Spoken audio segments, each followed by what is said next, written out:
Yes, sir! Sam Pittman, new head coach of the Arkansas Razorbacks. I wonder who predicted that. Who do you think is the best fit to head to Fayetteville? Well, there's a lot of different guys. With Ed Orgeron having the success that he's had, a lot of people want Sam Pittman. The CEO, fiery guy, bringing some good coordinators. That's one option that Arkansas would go, and that would be a guy that would be all in. That would be a guy that would want the job. Because Sam Pittman was the number one candidate when all other candidates failed. Now, as I mentioned in my last video, I was hopeful and just throwing it out there. I was hoping Lane Kiffin was going to come, but it didn't work. But guess what? Sam Pittman comes. He's all Arkansas. And I was going to actually wait till both the coordinators were hired to figure out how I actually felt about the Sam Pittman hire. So we have Barry Odom. We're still waiting to know who the offensive coordinator is going to be. Here's the problem, is that it doesn't matter. Because one thing suffocates college football: math. Math, yes. I know in Arkansas we're not the absolute best when it comes to math, but it's simple. Math tells us everything we need to know in college football. Now remember, we as followers of Arkansas football just want a 6-6 team. That's all you want, right? You just want to go back to a bowl. Heck, that's the basic contract language for Sam Pittman when it comes to bonuses. He gets a year extension if Arkansas goes to a bowl game. That's all. You just want Arkansas to be competitive, to move on from the dirt of the Chad Morris era, to be tougher, and that might happen, but you actually got to win the games too. I don't think a lot of you want 3 wins or 2 wins or 4 wins. You want 6. You want to be respected. And 6 would mean that you're back to going to bowls. Now, math makes that tough because in college football, you only have 12 data points, right? The 12 games you play every year. And each data point is so valuable. Now, I have some super duper fancy graphics that I want to share with you that I created in my email. So I want you to take a look at this first graphic. Now, just let this soak in for 3 to 5 seconds before I say anything else. And I want you to look long and hard at these names. Now, as many of you can tell, these are the 7 other coaches that Arkansas will face every year, at least for the next 2 years, okay? And as you notice, Arkansas's new head coach is the only one of these coaches that has no major Division I head coaching experience whatsoever. Neither does Elijah Drinkowitz, but at the very least, he has some head coaching experience coming from Appalachian State. Now, I think we can separate the haves and the have-nots in this group by going to this graph. It's pretty clear that there is a huge gap between those 4 coaches at the top and those 4 coaches at the bottom. Some people think Lane Kiffin deserves to be at the top. I would put him in the bottom 4. So let's separate those two. Now, remember, I'm basing everything in this video off of math. This is not a matter really of opinion. Now, at first, when I listed off these coaches, it just looked like it was just coaches in order of how I perceived them. When in fact, this is the order of coaches on how they've recruited. Now, you can see right here numbers next to each and every coach's name. And what these numbers represent is the aggregate recruiting class of each and every one of these coaches or their programs over the past 4 years. So basically, I did simple math. I grabbed all 4 of their rankings from 2016, 2017, 2018, and 2019, mashed them all together, got an average, and that's about where they rank. Nick Saban averages a 2. Ed Orgeron averages a top 5 class as well. Gus Malzahn about a top 10, and Jimbo a top 15, and Texas A&M is actually trending more towards a top 5 class. Lane Kiffin inherits a top 25 roster. Joe Moorhead has actually kept things about the same from the Dan Mullen era.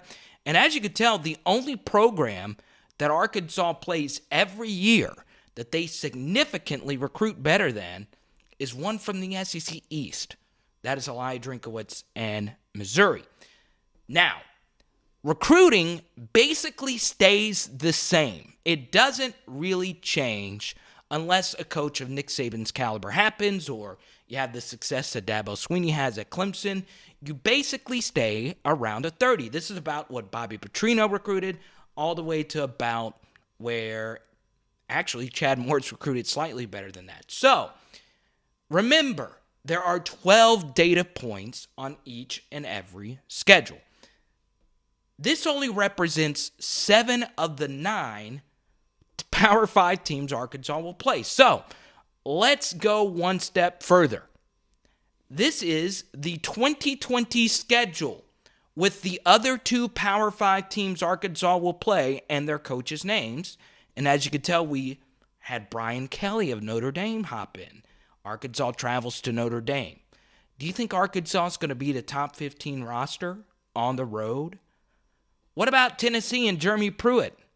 They're recruiting pretty well as well. Now, I actually do like Arkansas winning that Tennessee game next year. They get them off after a bye. But still, that's going to be a very difficult game to win.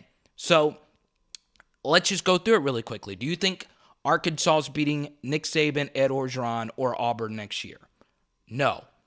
What about Notre Dame on the road? No. There's 4 losses right there. Texas A&M's bringing in a top 5 class and a senior quarterback. No. 5 losses. Tennessee, that's a coin flip. The rest of the games are coin flips. So those are 5 automatic losses right then and there.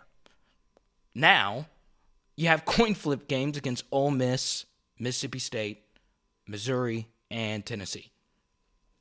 Even if you go 2-2, that means you're 2-7 against your Power 5 schedule. You win the other 3 games in the non-conference, and look, you're 5-7 at best. Maybe you get some lucky bounces or some super transfer. You move up to 6-6, maybe. I don't think any of you see that happening. Now, here's the thing that a lot of you say. That's year 1 of the Sam Pittman era. What about year 2? Well, let's go to year 2. This is the 2021 schedule with who Arkansas will play. And as you can tell, Kirby Smart and Georgia hops in. That's who Arkansas will play. That's who Arkansas will play next year. And Georgia's a top 5, at worst, top 10 recruiter. And Arkansas will also play Texas. They do get that game in Fayetteville. That'll be week 2 of the 2021 season. And Texas is a top 10 recruiter, and they're only getting better under Tom Herman.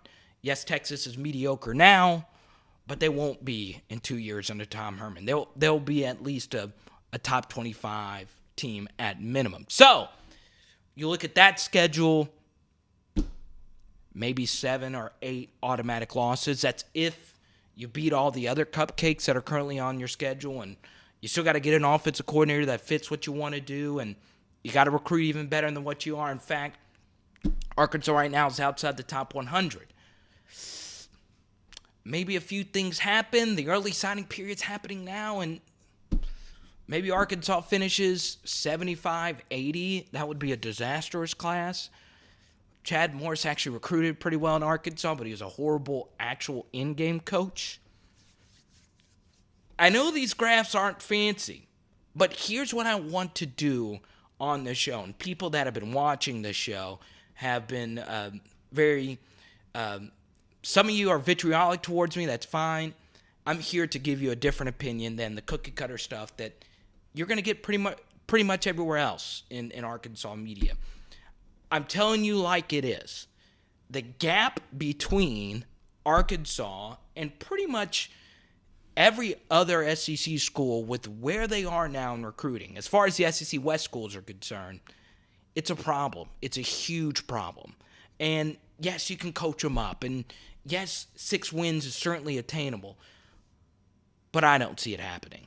Do you? Let me know in the comment section below. Let's connect on social media. I am TikTok, Twitter, Snapchat, Cash App, all that stuff, at Carter the Power.